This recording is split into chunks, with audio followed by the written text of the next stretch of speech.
Lebuhraya Karak dan LPT1 dijangka sesak sempena Tahun Baru Cina.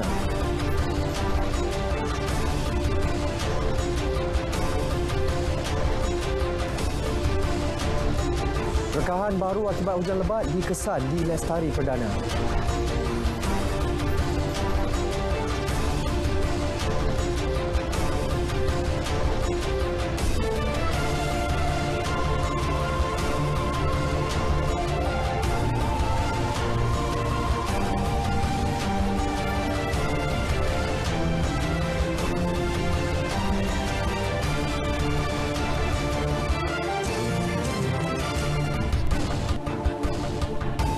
Assalamualaikum dan selamat petang. Saya Syahid Samsudin. Berita Wilayah 27 Januari membawakan laporan terkini dari seluruh negara.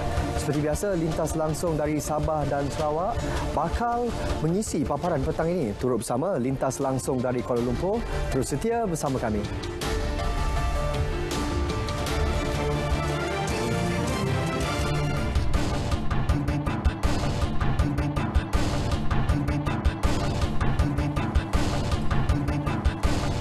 Jumlah aliran trafik tinggi sempena Tahun Baru Cina dijangka berlaku di Lebuhraya Karak dan LPT1.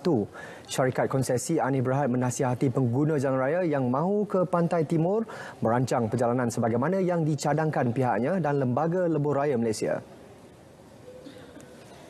Pengurus Besar Kanan Annie Berhad, Razimah Muhammad Razif berkata jadual cadangan waktu perjalanan ini telah dipaparkan di laman media sosial rasmi pihaknya dan LLM. Agihan jadual itu juga telah dilakukan sejak Selasa lalu di Plaza Tol sepanjang Lebuhraya KL Karak dan LPT1 bagi memberikan maklumat awal kepada pengguna. Tahun Baru Cina akan diraikan pada 1 dan 2 Februari. Kesempatan ini diambil keluarga Malaysia bagi menghabiskan cuti musim perayaan yang panjang bermula Sabtu ini.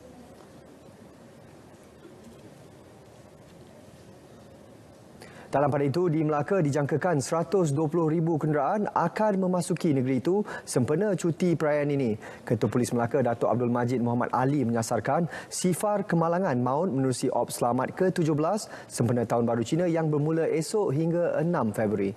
12 kawasan dikenal pasti kerap berlaku naas.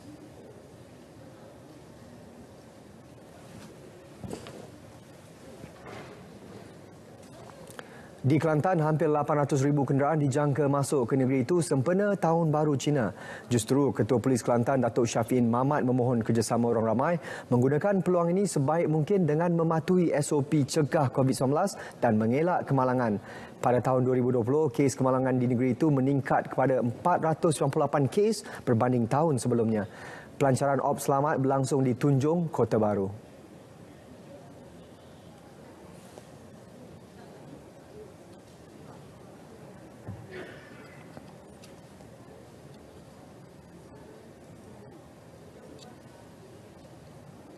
Sementara itu, di Serdang, Selangor, 3 lokasi panas berisiko tinggi berlaku kemalangan semasa musim perayaan dikenal pasti. Ketua Polis Serdang ACP AA An Balagan berkata, lokasi itu akan diberi tumpuan dalam Ops Selamat. Bahagian siasatan dan penguasaan trafik juga akan menjalankan operasi penguasaan menyeluruh bagi mengurangkan kadar naas. 50% pengurangan jumlah kematian akibat kemalangan jalan raya disasar menjelang 2030. Sasaran menerusi Pelan Keselamatan Jalan Raya 2022-2030 ini bertujuan menjadikan Malaysia negara sifar kematian akibat naas di samping melindungi kebajikan pengguna jalan raya. Itu berdasarkan kepada baseline data pada tahun 2019. Bermaksud 6,000 perlu kurangkan sampai 3,000. Ya, walaupun kita nampak dalam tempoh 2 tahun mungkin kita macam boleh berasa lega, tapi hakikatnya 2020-2021 disebabkan ada PKP.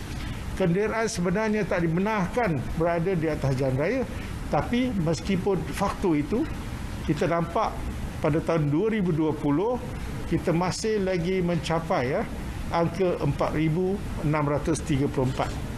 Yang mana pengurangan nampaknya 25%. Beliau menyatakannya selepas melancarkan ops bersepadu dan kempen keselamatan jalan raya sempena Tahun Baru Cina di Putrajaya. Jabatan Pengangkutan Jalan JPJ menggerakkan lebih 2,000 anggota penguatkuasa di seluruh negara bermula Selasa lalu hingga 8 Februari. Antara inisiatif JPJ menggunakan kaedah penyamaran sebagai penumpang bas ekspres dan pemantauan di 14 lokasi tumpuan sepanjang lebuh raya. Hujan lebat mengakibatkan kerosakan dan rekahan baharu dikesan di kawasan Tanah Mendap di Lestari Perdana Seri Kembangan, Selangor. Kerja-kerja baik pulih masih giat dijalankan agensi berkaitan. Ini termasuk mengalihkan kenderaan dan memasang 50 cerucuk besi di lokasi berkenaan. Pakar Geologi Kejuruteraan Majlis Bandaraya Subang Jaya juga sedang membuat penilaian dari semasa ke semasa. Maklumkan awal, proses itu akan mengambil masa lebih kurang 7 hari untuk menyiapkan lebih kurang 150 meter kawasan yang mendapat tanah mendap itu. Jadi proses itu sedang berlangsung. Semalam kita dapati 50 besi telah pun dicucuk, ditanam bagi memastikan ia tidak merebak ke kawasan yang lain. Dan kita juga menasihatkan kepada tuan punya premis kedai, iaitu di hadapan itu directly ada 17 kedai, dan kita telah menasihatkan mereka agar mengosongkan, dan semua mereka telah mengosongkan rumah kedai sehingga keadaan selamat barulah mereka boleh pulang. Selasa lalu, 5 kereta rosak dan jatuh bersama-sama tanah yang runtuh. 3 maut manakala 2 cedera dalam kemalangan di kilometer 98.5 Jalan Kuantan Segamat dekat Muazzam Shah awal pagi tadi. Rizal Awing, 18 tahun dari Kampung Kacung, Muazzam Shah, dan 2 lagi mangsa yang belum dikenal pasti terbunuh di tempat kejadian. 2 yang cedera, Muhammad Hafiz Muhammad Hadith dan Said Hussein Yaakob Ali, masing-masing dari Seremban Negeri Sembilan. Ketua Jabatan Siasatan dan Penguatkuasaan Trafik Pahang, Superintendent Kamaruzzaman Yusof berkata, naas berlaku apabila kereta dipandu Rizal memasuki laluan bertentangan sebelum bertembung kenderaan dipandu Muhammad Hafiz. Bekas pekerja salon dijatuhi hukuman penjara 3 tahun selepas didapati bersalah menyebabkan kematian pelajar kolej 3 tahun lalu kerana memandu secara cuai. Tertuduh M. Vateswaran, 23 tahun, turut didenda RM10,000. Hakim Azal Faris Ahmad Khairuddin juga memerintahkan lesen memandu tertuduh digantung 5 tahun. Pada 20 Januari 2019, Vateswaran telah memandu secara berbahaya hingga menyebabkan kematian Mo Yun Peng yang memandu kenderaan SUV di Jambatan Pulau Pinang terhumban ke laut. Mayat Yun Peng ditemui di tempat duduk pemandu selepas kenderaan itu diangkat dari dasar laut 3 hari kemudian. Lebih 200 kg ganja mampat bernilai RM668,000 dirampas selepas 6 individu dicekup menerusi 3 serbuan di Perlis. Tangkapan pertama melibatkan 2 suspek yang mengambil upah menghantar dadah terbabit dari Perlis ke ibu negara. Bagaimanapun, kenderaan yang membawa ganja itu berjaya dipintas di Simpang 4.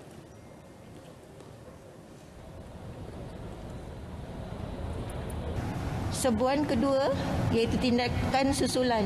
Yang pertama pada jam 9.30 pagi pada hari yang sama, serbuan dibuat di sebuah rumah di Seriat Perlis.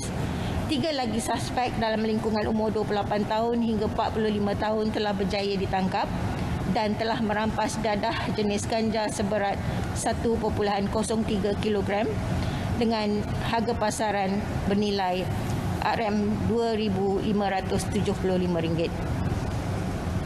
Serbuan ketiga, tindakan susulan yang kedua di Kampung Hutan Ibu Sekolah Perlis.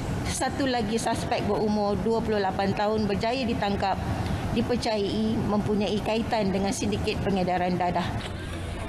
5 daripada 6 suspek mempunyai rekod jenayah berkaitan dadah. Dadah berkenaan diperolehi dari negara jiran melalui jalan laut dan Perlis menjadi lokasi transit sebelum diedar.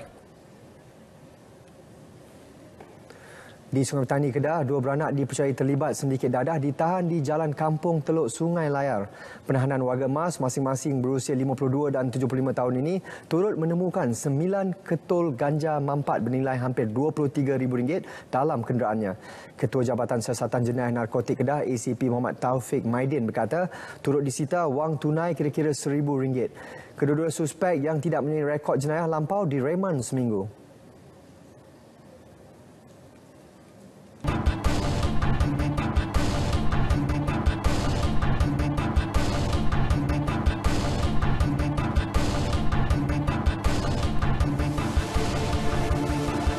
Saudara, berita wilayah diteruskan dengan lintas langsung dari Kuala Lumpur, membawa perincian menarik menjelang ulang tahun Jubli Emas Kuala Lumpur sebagai bandaraya. Menanti ketika ini penyampainya Suhail Muhammad Nur. Silakan Su. Baik, terima kasih Sahi. Saudara, 1 Februari ini menandakan sudah 50 tahun Kuala Lumpur diisytihar bandaraya pertama di Malaysia. Bagi memperingati sejarah besar ini, sambutan Jubli Emas Bandaraya Kuala Lumpur merupakan waktu terbaik memupuk kesedaran dan penglibatan bersama warga kota. Menurut Menteri Wilayah Persekutuan Datuk Seri Syahidan Kasim, sesuai dengan usia matang ibu negara, sambutan kali ini menjanjikan kelainan. Jubli Emas yang kita akan sambut pada 1 bulan ini adalah Jubli Emas Kuala Lumpur dan juga Jubli Emas untuk rakyat Malaysia, sebab Kuala Lumpur ialah bandaraya rakyat Malaysia. Jadi itu sebab beberapa program yang kita akan anjurkan nanti ialah melibatkan sentuhan negeri-negeri seperti Minggu Budaya, Minggu Makanan negeri-negeri yang akan berlaku di Kuala Lumpur, insya-Allah. Jadi mesej bahawa Jubli Emas kita ini adalah dirayakan bersama oleh warga kota dan juga rakyat Malaysia. 50 program diatur khusus untuk disertai warga ibu kota, bertujuan menjalinkan hubungan erat dan lebih inklusif bersama Kementerian Wilayah Persekutuan, DBKL dan agensi terlibat. Beliau menyatakannya ketika hadir menutup acara Golden Ride Kuala Lumpur Arau 2022. Sememangnya penganjuran konvoi Golden Ride Kuala Lumpur Arau 2022 merancakkan lagi sambutan Jubli Emas Bandaraya Kuala Lumpur. Kejayaan program julung kali ini menjadi titik permulaan kepada segala aktiviti lain yang dirancang bagi menyemarakkan lagi sambutan 50 tahun yang turut dianjur serentak dengan Hari Wilayah Persekutuan. 50 motosikal berkuasa tinggi terlibat menghebahkan maklumat termasuk perkenalkan logo Jubli Emas sepanjang konvoi berlangsung. Bermula dari Dataran Merdeka hingga ke Arau Perlis, konvoi melibatkan perjalanan sejauh 464 km serta agak mencabar dalam cuaca panas dan kering. Ini adalah merupakan satu program yang boleh merapatkan hubungan pimpinan masyarakat di sekitar wilayah Kuala Lumpur dan juga bersama dengan persatuan-persatuan NGOs dan juga pegawai-pegawai kementerian serta DBKL. Kita membawa satu persepsi dan juga satu pandangan masyarakat untuk kita libatkan secara terus bersama dengan masyarakat di negeri-negeri yang lain. Program sama bakal diteruskan di negeri selatan Tanah Air dan Pantai Timur. Konvoi tidak ketinggalan menunaikan tanggungjawab sosial korporat dengan membantu masyarakat, terutama golongan asnaf dan B40. Menjelang Hari Wilayah Persekutuan, Tangga Putrajaya turut diserikan dengan limpahan pemetaan cahaya berwarna-warni. Keindahan waktu malam ini selaras pengumuman Bulan Pencahayaan Wilayah Persekutuan. Bermula malam tadi hingga Sabtu ini, keluarga Malaysia boleh melihat pemandangan memukau ini dari pukul 9 hingga 11 malam. Pemetaan cahaya ini memaparkan kejayaan membanggakan Putrajaya dari awal perancangan, keunikan seni bina dan pengurusan alam sekitar sejak tahun 1955 hingga hari ini. Selain tangga Putrajaya, semua bangunan kerajaan dan komersial di pusat pentadbiran Kerajaan Persekutuan ini turut dimeriahkan dengan pencahayaan selaras pelan induk pencahayaan Putrajaya. Alhamdulillah cantik, at least Putrajaya hidup balik lah. Sebelum ni 2 tahun kita tak ada event besar, sekarang dah ada event macam ni, rasa proud to be Putrajaya punya penduduk lah. Kita ada naik bas, so bila bas tu bawa kita pusing keliling tu, nampaklah cahaya-cahaya yang unik, yang apa yang ada di Putrajaya. So kita tahu macam mana suasana Putrajaya malam, sebab kita selalu siang je. Sekarang ni malam pun kita tahulah macam mana meriah dan cantiknya Putrajaya. Ketika merasmikannya, Menteri Wilayah Persekutuan Datuk Seri Dr. Syahidan Kasim berkata, pemilihan serta adunan pelbagai warna pencahayaan menyelahkan lagi elemen seni bina dan tekstur bangunan serta binaan ikonik Putrajaya. Jadi pada malam ini ialah malam pencahayaan di mana Putrajaya berada pada step ini dan seluruh Putrajaya akan ada cahaya yang berwarna-warni yang memaparkan tentang budaya dan juga warna bendera Malaysia dan juga lain-lain lagi. Jadi kita berharap ianya adalah merupakan satu usaha untuk mengeratkan perpaduan dan juga sense of belonging, semangat kekitaan di kalangan warga wilayah Persekutuan. Saudara, dalam perkembangan berasingan, 38 keluarga dipilih melalui Majlis Perwakilan Penduduk Putrajaya menerima sumbangan sempena Tahun Baharu Cina. Keprihatinan dizahirkan dengan menyantuni warga Putrajaya kaum Tionghoa sambil menghulurkan bantuan wang tunai dan limau mandarin. Menurut Datuk Seri Syahidan, sumbangan sedikit sebanyak dapat meringankan bebanan ketika menghadapi suasana mencabar pandemik ketika ini. Beliau berharap keluarga Malaysia dapat menyambut perayaan tersebut dengan penuh keceriaan serta mematuhi SOP cegah COVID-19. Baik, paparan itu tadi mengakhiri lintas langsung Kuala Lumpur petang ini. Kembali bersama Sahi. Terima kasih, Su. Seterusnya kita ikuti laporan cuaca seluruh negara bersama pegawai Met Malaysia.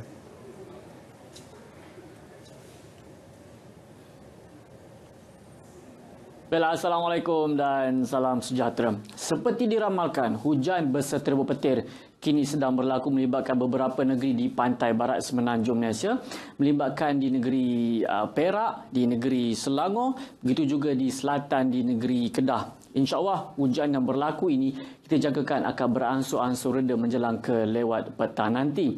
Bagi negeri-negeri lain buat masa kini, Alhamdulillah dalam keadaan cerah, tiada hujan yang berlaku.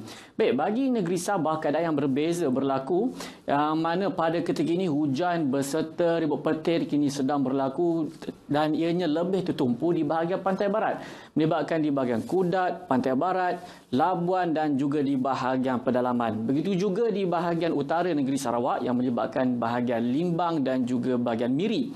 Baik, hujan yang berlaku di kawasan ini kita jangkakan boleh berlanjutan sehingga ke malam nanti. Bagi bahagian-bahagian lain di negeri Sarawak buat masa kini dalam keadaan yang agak mendung disertai dengan hujan renyai. Dan hujan renyai yang berlaku ini kita jangkakan akan beransur dalam tempoh 1 hingga ke 2 jam sahaja. Baik, berdasarkan paparan carta angin, pada ketika ini rantau negara kita terus menerima pengaruh angin daripada arah timur laut dengan kelajuan yang agak sederhana sekitar 20 hingga ke 30 km sejam. Tetapi angin di kawasan Sabah dan juga Sarawak angin bertiup daripada pelbagai hala. Namun, angin yang bertiup di kawasan perairan laut Cina Selatan ini, angin terus bertiup dengan kencang, sekitar 40 hingga ke 50 km sejam dan ketinggian ombak juga boleh mencapai 3.5 meter. Met Malaysia masih lagi mengekalkan amaran angin kencang serta ombak bergelora kategori pertama melibatkan kawasan perairan Condor dan juga Reef North. Dan harus diingatkan keadaan ini adalah berbahaya kepada bot-bot kecil serta sukan dan ragas laut. Dan amaran ini berkuat kuasa sehingga ke 29 Januari 2022. Dan bagi anda untuk mendapatkan informasi yang lebih terkini, anda boleh layari laman sesawang kami di www.met.gov.my ataupun boleh muat turun aplikasi My Cuaca, My Gempa serta anda boleh layari Facebook, Instagram, Twitter dan juga YouTube kami. Baiklah, Sebelum pisah, kita lihat amalan cuaca bagi bandar-bandar utama di seluruh Malaysia. Saya Wan Hafiz. Assalamualaikum dan salam sejahtera.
Tourism Malaysia berkolaborasi dengan GoPro menggiatkan kembali industri pelancongan menerusi kempen Dream Malaysia. Keindahan kehidupan dan destinasi menarik dipromosikan menerusi pembikinan video. Kempen Dream Malaysia yang mengetengahkan tarikan eko-pelancongan dan pelancongan desa selain memberi inspirasi kepada keluarga Malaysia untuk melancong ke lokasi unik yang masih belum diterokai dan mencipta kenangan baharu dengan menggunakan kecanggihan kamera GoPro. Menteri Pelancongan, Seni dan Budaya Datuk Seri Nancy Shukri berkata, terdapat pelbagai tarikan dalam negara yang belum mendapat perhatian pelancong, terutamanya produk eko-pelancongan dan pelancongan desa. Tourism Malaysia berkolaborasi dengan GoPro dalam program Dream Malaysia. Program ini adalah satu program menarik untuk mereka yang berminat dalam aktiviti-aktiviti yang boleh kata orang menggiatkan lagi aktiviti pelancongan. Katanya kempen ini berupaya menampilkan kandungan dan perspektif baharu melalui pengalaman pengembaraan yang menakjubkan bagi keluarga Malaysia dan warga dunia. Saya percaya terutama sekali golongan orang muda kerana mereka akan berminat untuk pergi melancong kerana menggunakan alat ini ia memperkasakan mereka untuk mempromosikan aktiviti mereka di satu-satu tempat. Kempen bermula 13 hingga 28 Mac 2021 dengan penganjuran pertandingan video Dream Malaysia Challenge memberi peluang kepada orang ramai memenangi alatan elektronik GoPro terkini serta pakej percutian berasaskan alam semula jadi yang menarik di Taman Negara, Gopeng Glamping Park dan Bukit Tadum. Pertandingan ini telah berjaya meraih sebanyak 133 penyertaan. Dream Malaysia menyaksikan gabungan kerjasama antara Tourism Malaysia dan GoPro yang memberi fokus kepada pendigitalan bagi menyemarakkan industri pelancongan negara. Ia sekaligus merangsang perkembangan ekonomi pelancongan negara. Nurlila Muhammad Nur melaporkan.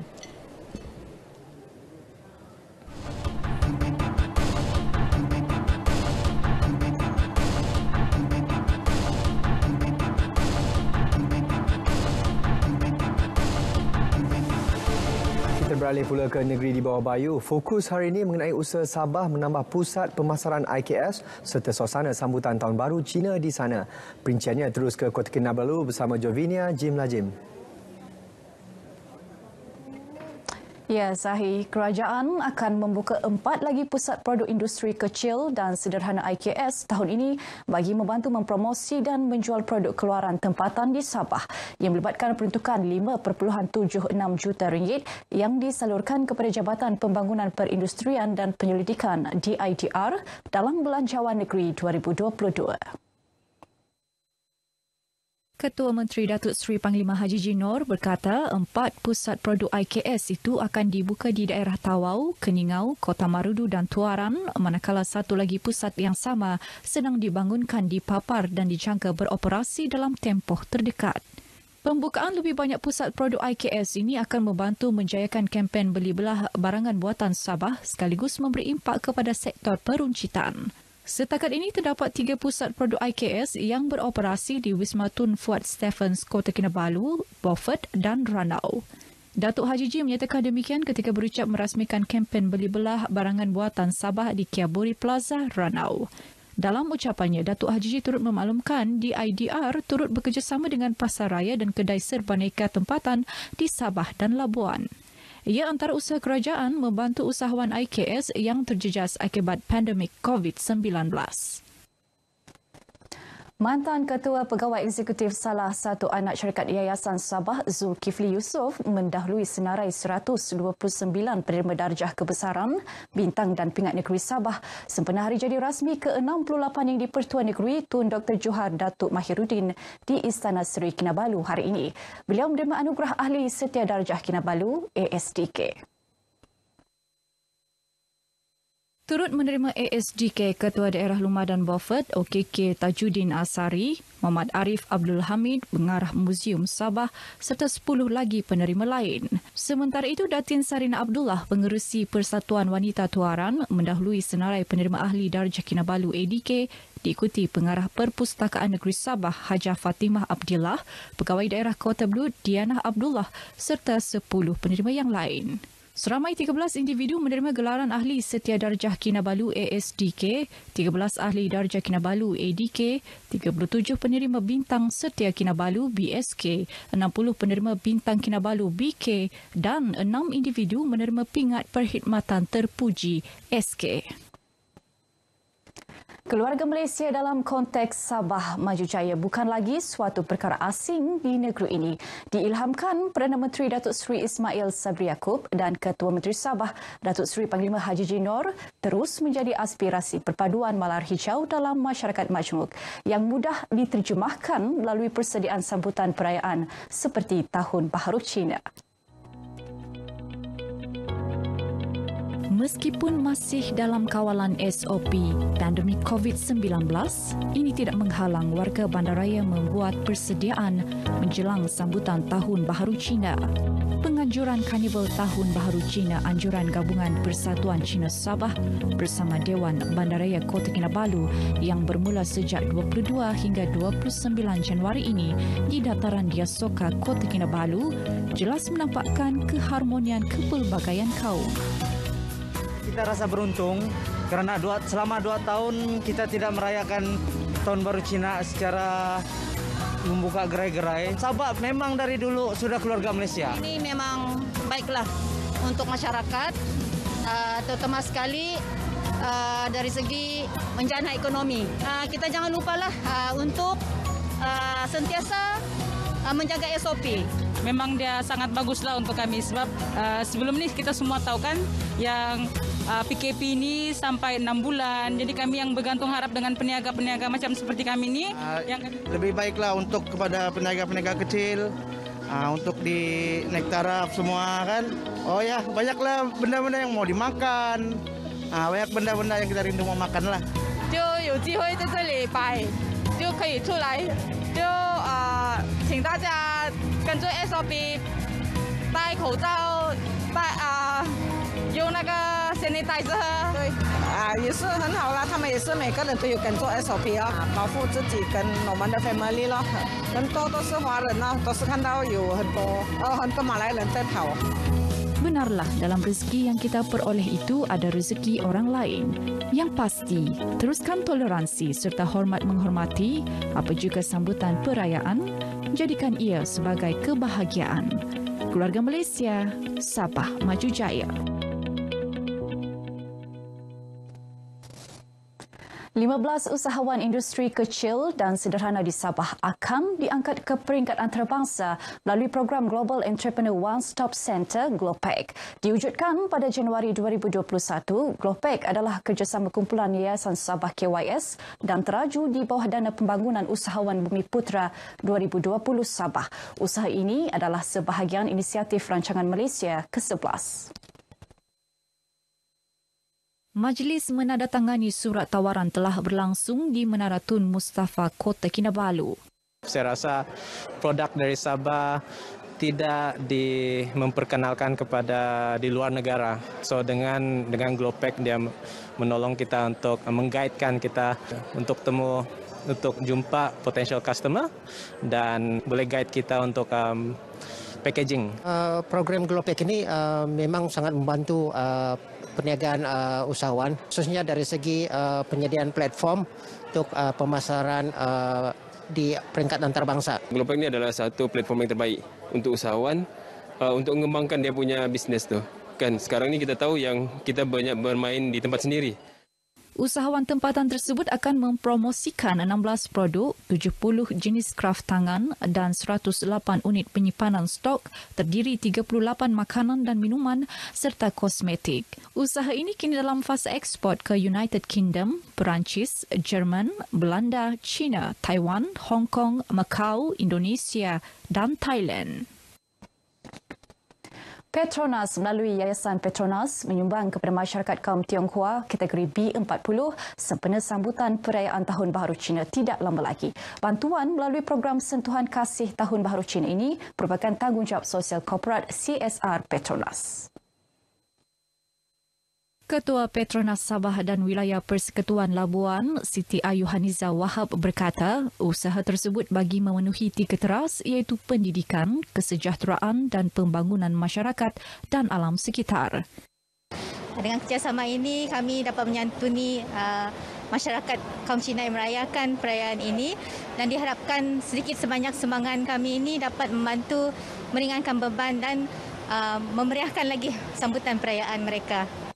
Usaha ini turut mendapat kerjasama Jabatan Perkhidmatan Kebajikan Masyarakat Am JPKA Sabah. Kita menyentuni rakyat khususnya daripada golongan masyarakat Cina dan kita raikan hari penting ini secara bersama dan pada masa yang sama kita tidak lupa kepada mereka yang memerlukan dan kita berikan bantuan. Aku gembira, betul-betul gembira. Terima kasih kebajikan bantu saya, fungsi partai. Terima kasih Petronas, kebajikan bagi bantuan fungsi partai. Secara keseluruhan, program Sentuhan Kasih Tahun Baharu Cina Yayasan Petronas tahun ini telah menyerahkan bantuan kepada 1,460 keluarga dan 9 rumah anak yatim seluruh negara. Daripada jumlah tersebut, 70 keluarga adalah di negeri Sabah. Baik, sekian paparan dari negeri di bawah Bayu. Saudara terus patuhi SOP khususnya di tempat awam kerana kita jaga kita. Saya Jovinia Jumlajim kembali bersama Sahih Syamsuddin di Angkasa Peri. Silakan. Terima kasih Jovinia.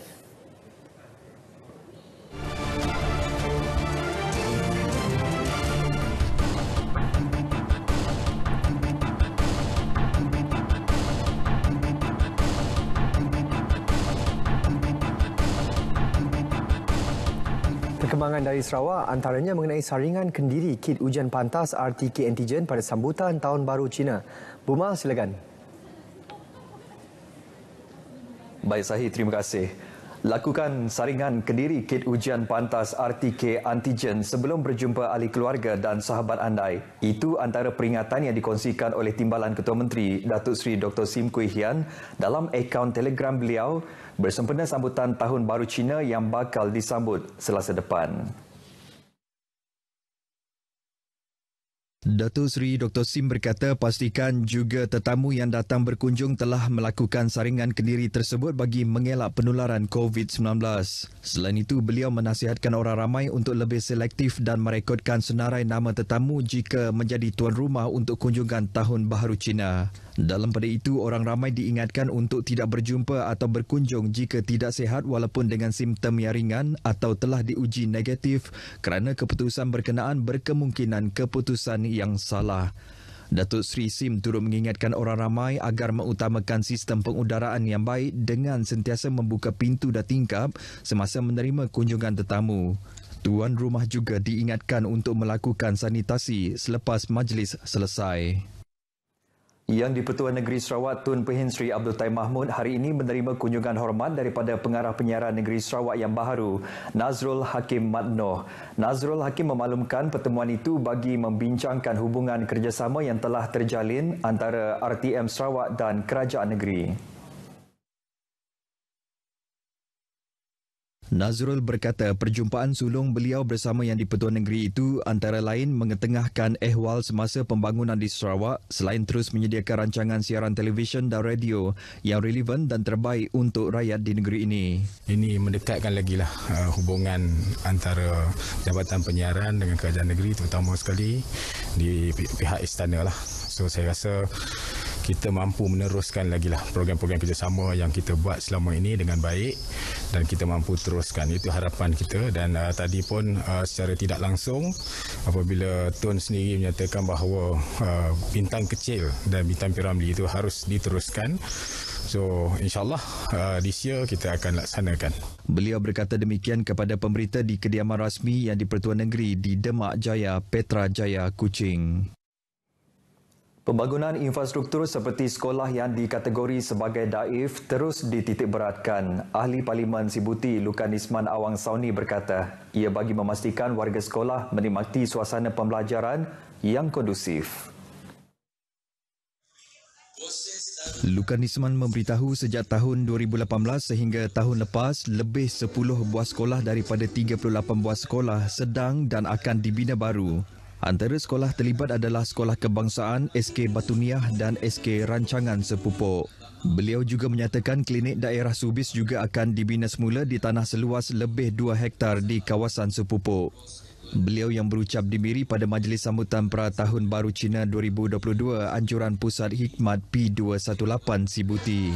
Dalam pada itu, Lukan Isman berterima kasih kepada masyarakat Tionghoa dan penduduk di Miri, terutama pengundi gabungan Parti Sarawak GPS pada pilihan raya umum Dewan Undangan Negeri Sarawak ke-12 yang lalu atas kemenangan GPS. Pada majlis sama, beliau turut mengumumkan geran RM5,000 untuk Taman Didikan Kanak-kanak manakala RM8,000 untuk Sekolah Jenis Kebangsaan Cina di kawasan Parlimen Sibuti. Program Jualan Keluarga Malaysia PJKM akan diadakan di Pekan Kabung pada hujung minggu ini selama 2 hari bermula Sabtu. Ketua Pegawai Penguatkuasa Kementerian Perdagangan Dalam Negeri KPDNHP Daerah Seri Aman Al-Rezamani Abdul Razak ketika dihubungi RTM berkata pihaknya menjangkakan program di Kabung nanti turut mendapat sambutan menggalakkan daripada orang ramai.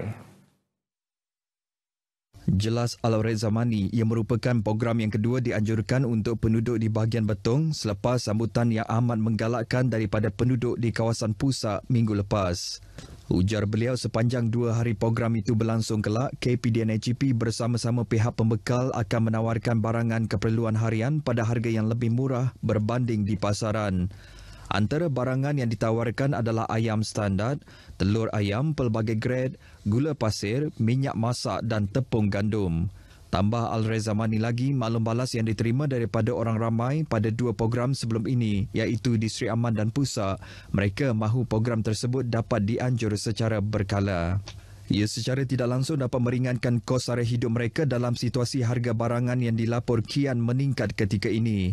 Sementara itu, Lembaga Pemasaran Pertanian Persekutuan dan Lembaga Kemajuan Ikan Malaysia akan turut serta dalam program di Kabung nanti dengan menawarkan produk ikan segar, sayur-sayuran serta buah-buahan pada harga yang berpatutan.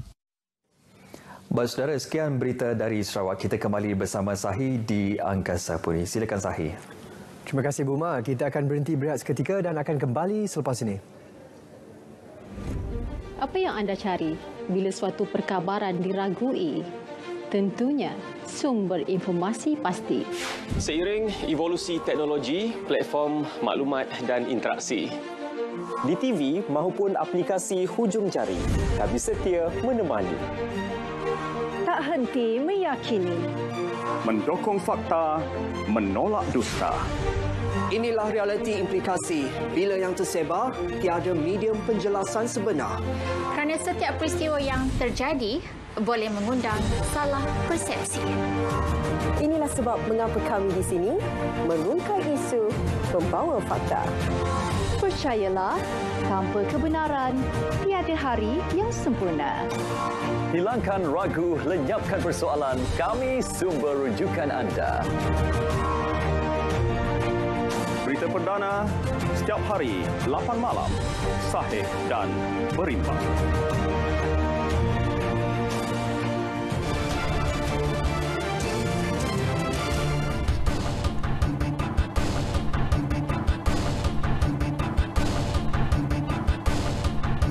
Polis mengesahkan menerima beberapa aduan daripada NGO dan penduduk Gua Musang berkaitan pencerobohan hutan di Kelantan. Susulan itu, jelas Ketua Polis Kelantan Datuk Syafin Mamat, pihaknya mengerahkan anggota keselamatan untuk tampil membantu penduduk terkesan. Sebahagian laporan itu turut dirujuk kepada agensi berkaitan berikutan ia melibatkan pencerobohan hutan. Tahun 2022 sempena perayaan Maulid itu. Ya, siasat pihak polis kami dengan agensi-agensi lain sebab ini melibatkan pencerobohan hutan ataupun mungkin ada unsur-unsur lain. Jadi ada sebagian report ni dirujuk kepada agensi-agensi yang berkenaan. So polis ini akan menyiasat jika ada unsur-unsur jenayah dan sebagainya. Pada 28 Januari iaitu besok.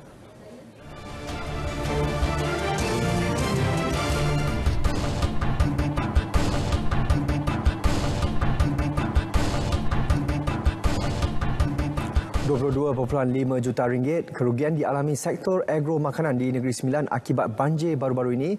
Justru Kerajaan Negeri Sembilan setuju memberi RM1,000 setiap seorang bagi membantu penternak dan petani sara diri berskala kecil di negeri itu.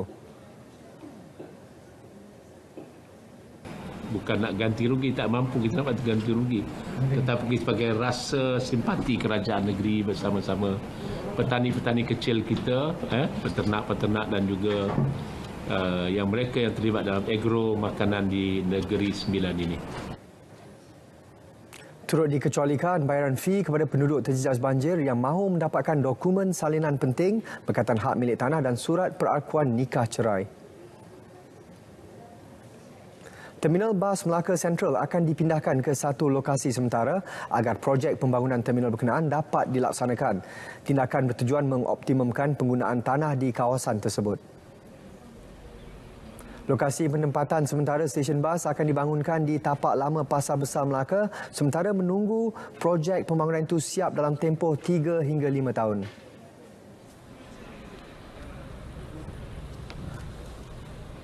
Melaka Sentral tu dalam perbincangan untuk dipindahkan di sebelah aja tapak, di tapak besar, Pasar Besar. Cuma saya hari itu menasihatkan Melaka Sentral supaya dapatkan cadangan layout. Sama ada susunan terminal tu boleh masuk tak kat situ. Kalau tidak, dia kena cari tanah lain. Tapak sedia ada tu terlibat dengan bangunan besar.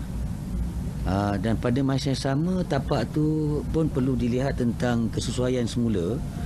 Ialah pasal kita nak dengan elektrik bas dan sebagainya. Lepas tu beliau menyatakannya selepas cabutan bertuah MBMB. Jabatan Kebajikan Masyarakat akan memperhalusi projek bayaran bantuan tanpa tunai kepada OKU. Exco Melaka Datuk Kalsum Nordin berkata, sistem itu bertujuan memudahkan urusan dan tidak sepatutnya menimbulkan isu atau menyusahkan mana-mana pihak. Justru beliau meminta semua pihak untuk bersabar dan memberi peluang kepada mereka untuk memperhalusi sistem pembayaran bantuan itu.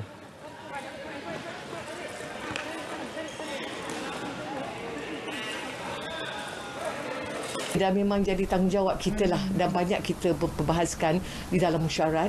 Sebenarnya kita nak menyenangkan semua orang. Dia ada banyak aspek. Ada yang kata ada manusia seperti biasa, dia orang suka dapat cash. Okey, dan ada waktunya dah tiba waktunya kita untuk menggunakan medium, kad dan sebagainya. Jadi kita cuba memperhalusi yang sebaik mungkin dan tujuan kita jabatan saya bukan untuk menyaya mana-mana pihak, terutama sekali daripada golongan OKU, dan kita sedang memperhalusi situasi itu. Peniaga terus diingatkan tidak menaikkan harga barang sesuka hati terutama pada saat akhir pelaksanaan skim harga maksimum Keluarga Malaysia yang akan berakhir 4 Februari. Pemantauan dan pemeriksaan berkala akan dilakukan pada semua peringkat rantaian perniagaan, pemborong dan peruncit. Sekiranya berlaku kenaikan harga sehingga terdapat unsur pencatutan, tindakan di bawah Akta Kawalan Harga dan Anti Pencatutan 2011 akan diambil.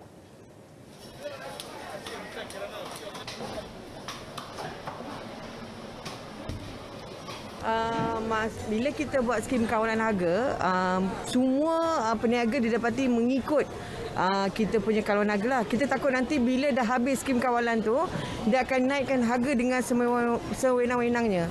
Kalau dia naik tu, nanti pihak kami akan datang untuk tengok sama ada unsur-unsur pencatutan harga ke tak.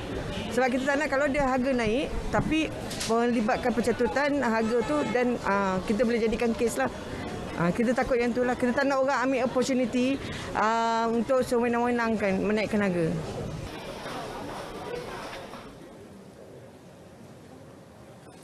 Golongan asnaf dan keluarga B40 tidak hanya dibantu dengan wang ringgit semata-mata, sebaliknya mereka diberi peluang meningkatkan taraf hidup menerusi peluang pekerjaan. Wartawan Nur Azizah Rahman ada butirannya.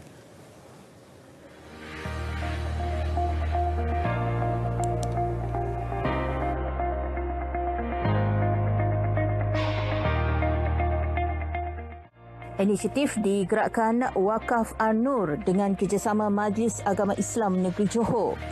500 usahawan daripada golongan asnaf dan B40 disasar, dibimbing menerusi program itu dalam tempoh 5 tahun. Program perintis pertama, Wakaf An-Nur. Dalam bidang tekstil, 10 usahawan terdiri daripada golongan asnaf dan B40 berjaya menjana hasil pendapatan sebanyak RM194,554 sejak dimulakan 2 tahun lalu. Manakala 150 golongan asnaf mendapat manfaat daripada pelbagai program projek sosial yang dilaksanakan peserta. Ini buat apa ni?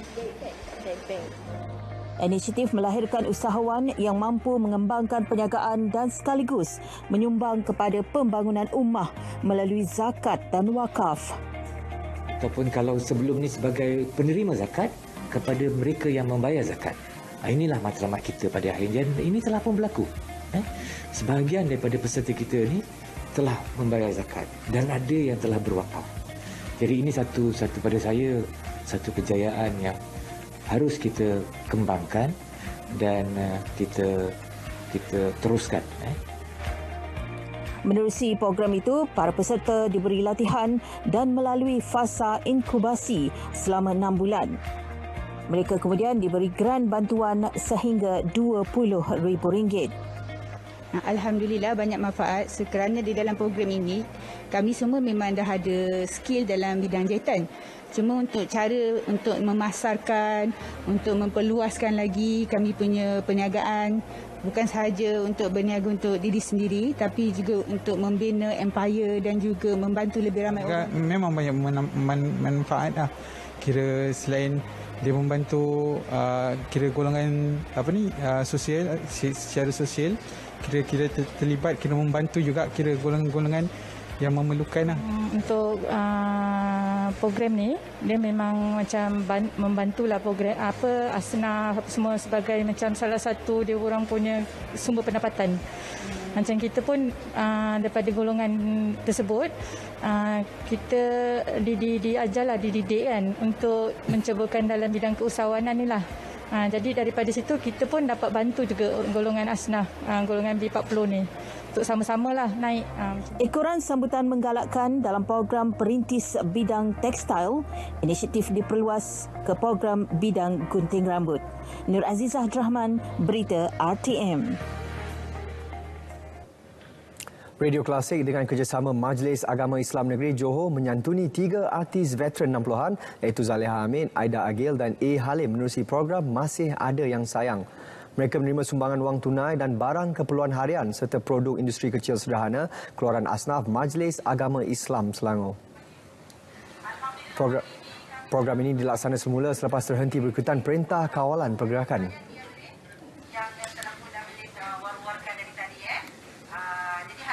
Sebelum ni kita laksanakan di Perak dan juga di Selangor, dan tahun ni kita teruskan kembali program ini. Diharap berterusan pada masa akan datang. Okey, sebenarnya kita ada merancang juga untuk berlangsung untuk buat di Pulau Pinang, tapi kita masih lagi tunggu, kita tengok juga macam mana. Jika dalam lancar, program ini akan dilaksanakan. Saya mengucapkan ribuan terima kasih sangatlah pasal program masih yang mengerti saya, masih yang kata orang tu beri pendedahan pada saya. Saya dengar kadang-kadang dia orang kawan kita kan, dia buka sambil buka tu, baru saya tahu, masih ingat lagi lagu saya. Saya amat-amat bersyukurlah kerana saya tak ada pekerjaan. Sebab masa ni saya tak bekerja sebab saya menguruskannya 24 jam. Sebab saya tak sampai hati nak tinggalkan dia untuk saya bekerja ke apa. Sebab dia perlukan perlukan perhatian.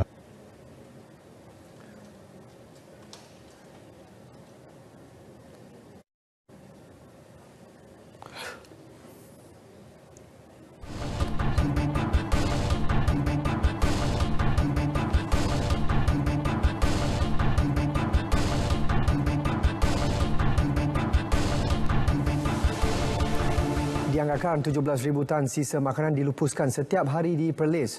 76% daripadanya merupakan sisa tidak boleh dielak. Justru Perbadanan Pengurusan Sisa Pepejal dan Awam SW Corp Perlis menggerakkan kempen Hargai Makanan dan Elak Pembaziran sempena Tahun Baru Cina. Menurut pengarah SW Corp Negeri Samsul Rizal Basil, ini bagi memberi kesedaran kepada peniaga dan pengunjung supaya mengelak pembaziran makanan semasa perayaan.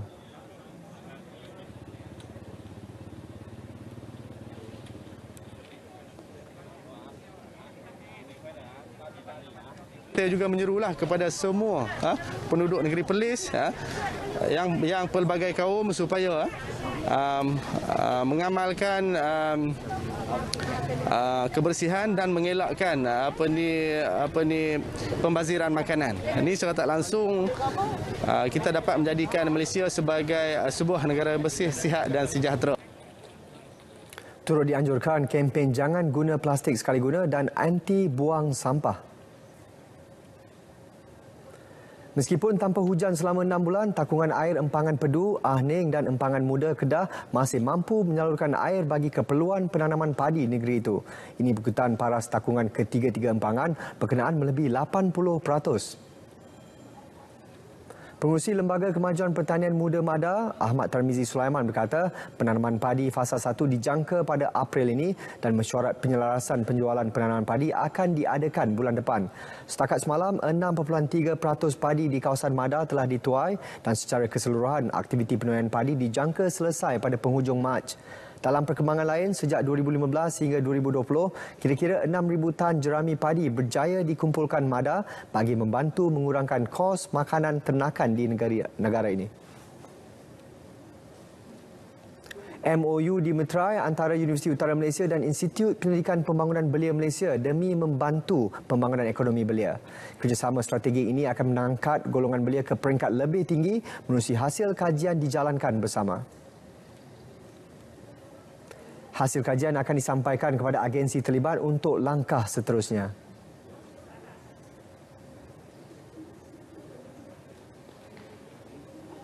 Kita dengan kekuatan 1,200 orang pensyarah dan juga program-program akademik kita yang mana saya yakin dan percaya dapat memberi satu impak besar kepada IRAS dalam konteks kelangsungan pendidikan-pendidikan yang ingin dilakukan di masa depan.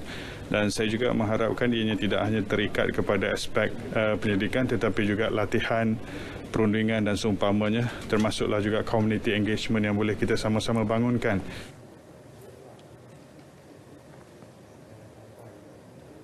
Kemelut melibatkan pemain badminton Lee Zijia dan Goh Jin Wei serta Persatuan Badminton Malaysia BAM sejak seminggu lalu turut mendapat perhatian Perdana Menteri.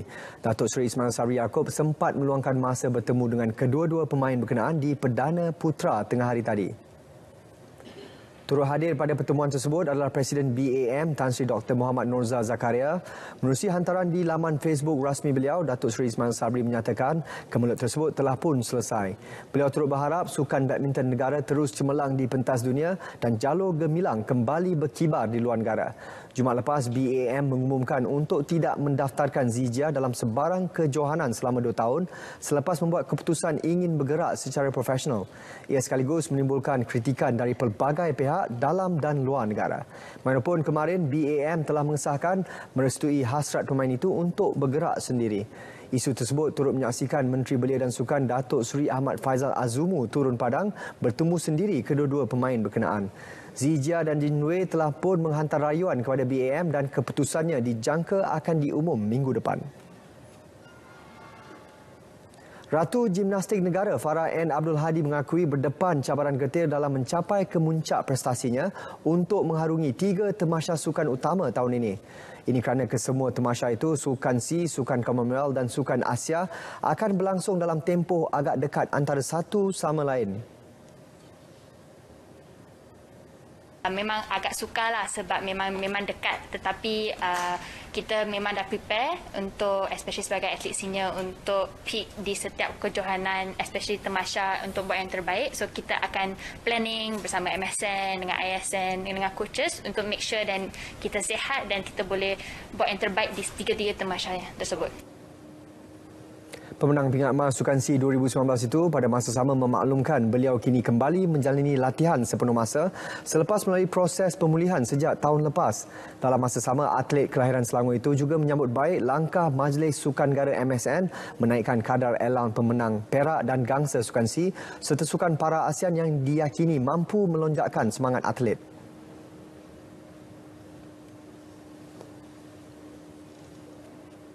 Dengan announcement ni saya rasa sangat gembira sebab kita memberikan lebih semangat untuk kami berlatih bersungguh-sungguh, dan sebab tahun ni memang banyak tamasya Sukan C, Commonwealth Game dengan Asian Game.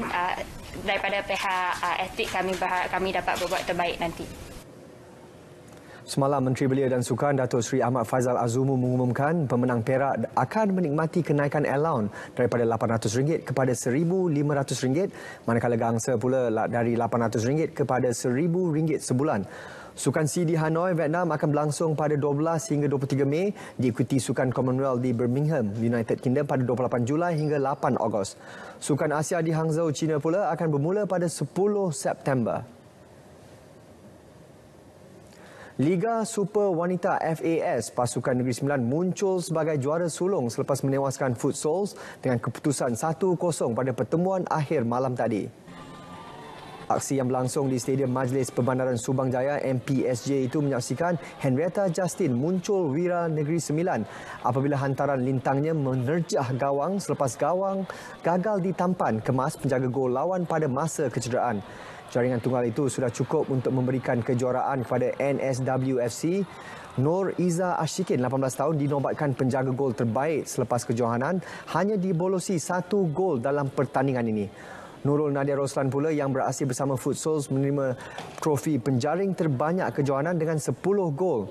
Sementara itu, Henrietta Justin, jersey 12, mendapat pengiktirafan selaku pemain paling bernilai MVP berdasarkan sumbangan merekodkan 7 gol dan menyumbang 6 bantuan gol sepanjang kejohanan yang dianjurkan Persatuan Bola Sepak Selangor ini. Berita Wilayah 27 Januari 2022 berakhir di sini. Dapatkan dos penggala anda dan layari portal Berita RTM di berita-rtm.gov.my untuk perkembangan sahih seluruh negara. Saya Samsudin. Assalamualaikum dan salam sejahtera.